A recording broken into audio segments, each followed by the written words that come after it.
So in the morning, I was told about the news of the passing of Gogo Skhotheni's child. You remember, Gogo Skhotheni had a child who was a little bit in the hospital.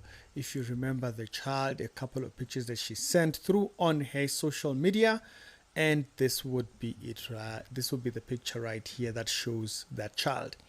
Now, this morning she did post that that child might have passed on. Around certain subjects, it does kind of come off as beneficial to talk about what we believe about the present life and the afterlife, but also relationship with God and all those things. It does kind of become a time for us to talk about that. On yesterday's video, I did talk about this. I think I was talking about the MK guys that had an accident going to an event. Spoke about this record of life and everything.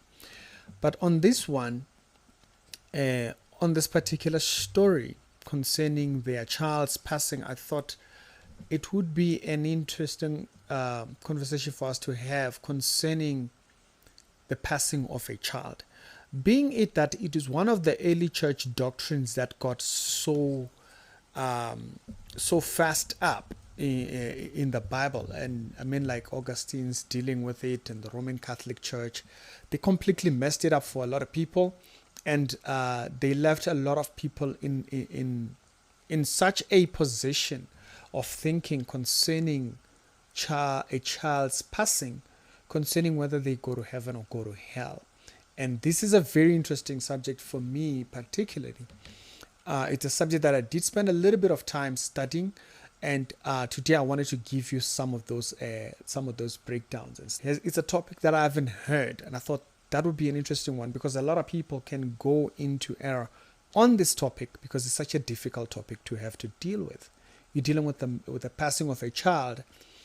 So a lot of churches, if we're dealing with the doctrine around it, they tend to believe in what is known as double condemnation, or this particular doctrine of double condemnation is that not only did we inherit death from Adam, but we were born condemned to hell.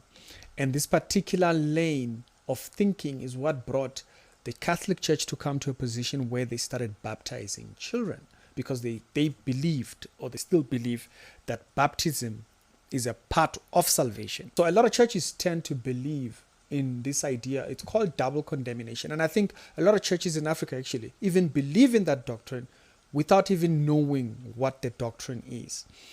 The idea of double condemnation is that when we were born, we were condemned to hell. And that actually is not true. That's not true. We inherited death, yes. Okay? And so even in the book of Hebrews, when he talks about this, he says that, from Adam, we all died. That's what it says. It doesn't say we inherited we inherited the condemnation of going to hell. That's not what the verse says. Because otherwise it creates that position for the Catholic Church wanting to baptize kids and stuff like that. And so if you study the church history, during the period when the Catholics started doing sprinkling, it was because baptism, according to the Bible, it's immersion, and it means that the person goes in water and out of water, right? And so as a result of that, the mother started getting pissed off concerning their kids being dunked in water, and that's how the Catholic Church changed that to sprinkling. That's how they landed in the current state of doctrine, where they just sprinkle the person and stuff like that. Now, the whole thing should have never been, because the doctrine itself was completely wrong. We inherited death. That's why the body dies, right? But we did not inherit condemnation from birth. Because why? It would not make sense then what we are being judged for when you are a child. It would, because you haven't done anything. So we did inherit death in the sense that we still die in this body. And so if you are being consistent with salvation, if you're being consistent with accountability, a child at birth or a child at a very, very young age is outside of the age of accountability. And this is a very important teaching. It's an important theology, because there's a lot of people that are fouled up around this subject. They just don't know how to get around it, but they've never thought about it. They just kind of just live their life without having studied it. But it wouldn't make sense that a child is being held accountable for Adam's sin. Sin is the knowledge of right and wrong, right? So, and that was the thing that that Adam and Eve came to know once they ate the fruit, right? And so it was the knowledge of right and wrong. And so now that is then when a person is accountable, at a point when they come to know right and wrong. And so if a person is out there, now you can go further and study this particular subject, and I think it would do you best to do so that you do not become, you don't fall into the error of believing in what is known as double condemnation. And so the body is condemned. On yesterday's study on our discipleship class, we dealt with some of these parts of this body and why it is that the believers recognized when he's born again and stuff. You'll be shocked how many people believe in double condemnation. But once you sit down and you think about it, double condemnation doctrine does not make sense. This is important.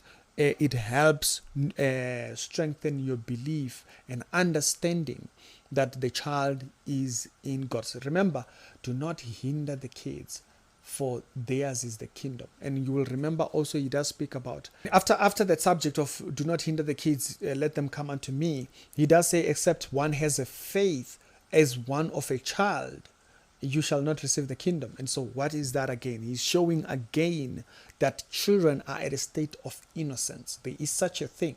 And so doctrinally, if you believe that, I would say go and study it further.